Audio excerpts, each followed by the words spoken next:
Welcome back to Kevin's Mobile Repair. Got a 2012 Volvo S60 with the 6-cylinder in it. We're doing an alternator today.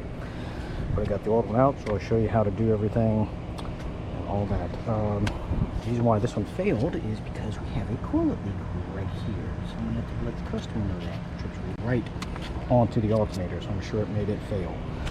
But this one's going to be easy. This one just has a tooth gear. It's going to go into this housing right here on the driver's side of the transmission / engine. It just basically slides in, 4 10mm bolts. Got your power wire, got your ground connector, and then the intake manifold itself comes off. I have 2 connectors right here disconnected and stuff like that, just to make it easier to get the harness out of the way. So we got all the 10mm bolts that go for the intake.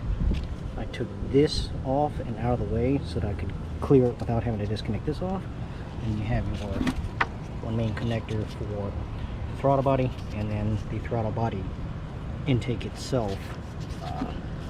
I believe is a 1/4 inch, and then the hose just comes right off.